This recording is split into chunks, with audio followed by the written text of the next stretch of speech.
previous Dracula list member Christopher Lee was the step-cousin of Ian Fleming and is believed by many to have been the original inspiration for James Bond. Today's Dracula was Ian Fleming's original choice to play Bond on film, and would eventually play the character, albeit in the 1967 parody Casino Royale.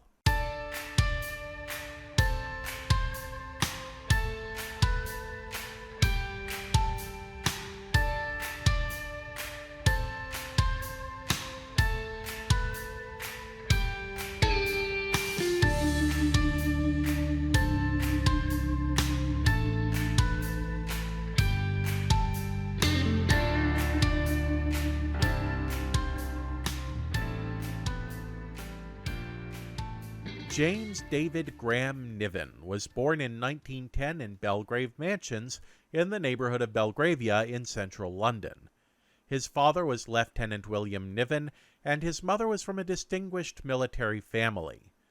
Lieutenant William Niven was killed in action in 1915 while serving with the Berkshire Yeomanry, but he would be reported as missing for 2 years before his death would actually be confirmed. Shortly after that confirmation, David Niven had a new stepfather in conservative politician Sir Thomas Comyn Platt, and the family moved to the Isle of Wight. Graham Lord would later write in David Niven's authorized biography that Comyn Platt was, in fact, Niven's biological father.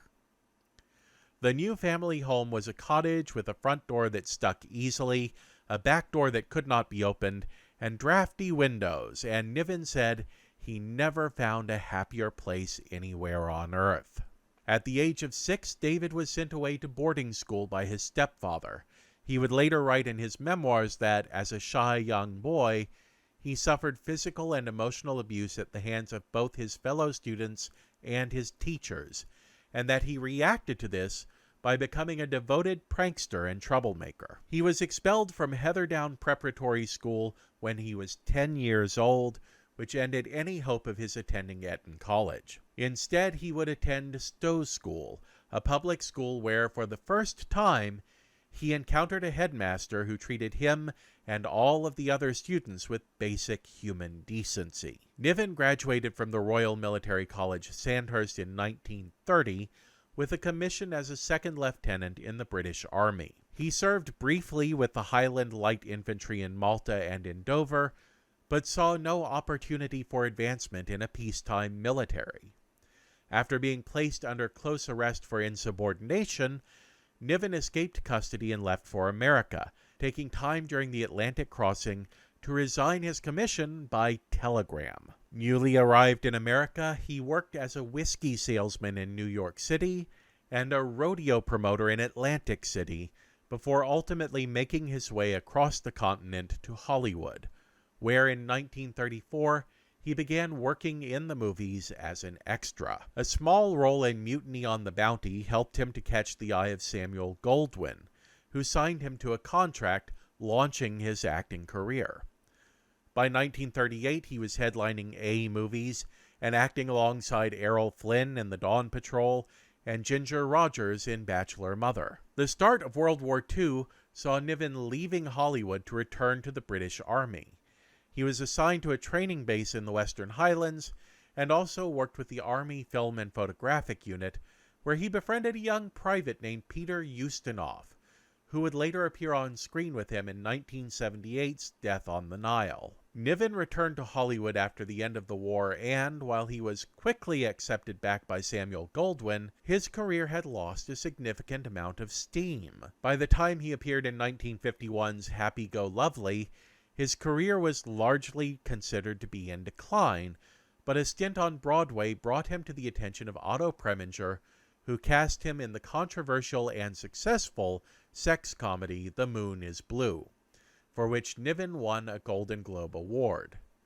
Niven's career once more picked up speed, and he quickly became an international star, working consistently in both the American and British film industries. For the rest of his life, Niven was in demand as an actor and as a writer, publishing 2 volumes of memoirs and 2 novels. Have you prepared the sleeping draughts? The soup, sir, also in the wine, and a little on the strudel, just to be sure. Excellent. It's not like the old days when one could just go out for a bite locally.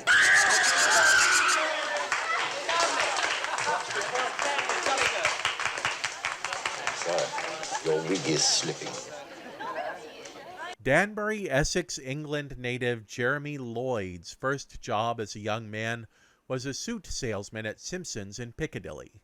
But starting in 1958, he quickly became a regular comedy writer for British television before hopping across the Atlantic to the United States to write for Rowan and Martin's Laugh-In. In 1972, he would write an episode of Comedy Playhouse entitled Are You Being Served?, which would then become the basis for the long-running BBC sitcom, with Lloyd writing for all 69 episodes of the program. But in 1974, Lloyd would see his first movie screenplay filmed and released. At the helm of the production, the director of 1965's What's New Pussycat and 1968's Here We Go Round the Mulberry Bush, Clive Donner. Donner's career had seen a dip after the box office failure of 1969's Alfred the Great, but with the classic comedy director and the successful TV writer making a movie starring the great David Niven, what could possibly go wrong? Originally filmed under the title Vampira, the movie sees the dapper Count Dracula fallen on hard times and running his own castle as a glorified tourist trap. When his castle is rented out for a Playboy photo shoot, Dracula seizes the opportunity to grab blood samples from all of the models, hoping to find the rare blood type that will bring his long-lost wife Vampira back to life. And here's where the movie takes a sharp turn into has-not-aged-well territory. Following the successful transfusion of the blood using mixed samples from all of the girls, Dracula is shocked to find that his blushing bride has become black, and sets out to London to try to trace down the girl with the rare blood type to try to restore his wife's, caucasity. Vladimir. You see, I awakened you from your sleep as I promised I would.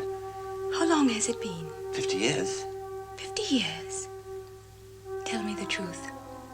Am I still beautiful? Yes, you're still beautiful. Then I'm happy. It's already a problematic story even before Dracula uses hypnosis to recruit a swinging photographer to drug the models from the photo shoot one by one and draw samples of their blood using fake vampire fangs. Tell me you don't know that consent is important without telling me you don't know that consent is important. Knowing that the movie was produced in England in the 1970s, and that the core concept of the plot is Dracula's wife is black and Dracula is not happy with that, you might start to get the sinking feeling that you're going to wind up seeing at least one shot of David Niven in blackface. Trust that feeling. If anything, David Niven's take on Dracula becomes an example of white male privilege on screen. He's dapper, charming, elegant. Even with his finances in a dilapidated state, he still manages to command respect wherever he goes and maintains a taste for the finer things. Yes, unless I'm mistaken, this house is mentioned in a book of the unusual houses of London. That ceiling, for example. Charming, isn't it? Yes. And the last thing the original owner saw, a dabbler in the occult. He was hacked to death, right where you're standing. Oh, really? If you just saw these scenes, you would understand why someone would be so taken with this Dracula. What's not to like? And the answer, of course, is the casual racism and sexism. The fact that Dracula, before he went out for his lovely evening stroll, kept his wife in the hotel and told her not to leave because he was worried about being seen with her in public. And yes, Dracula is supposed to be a monster, but you kind of get the feeling throughout the movie that these monstrous traits were never actually intended to be his monstrous traits.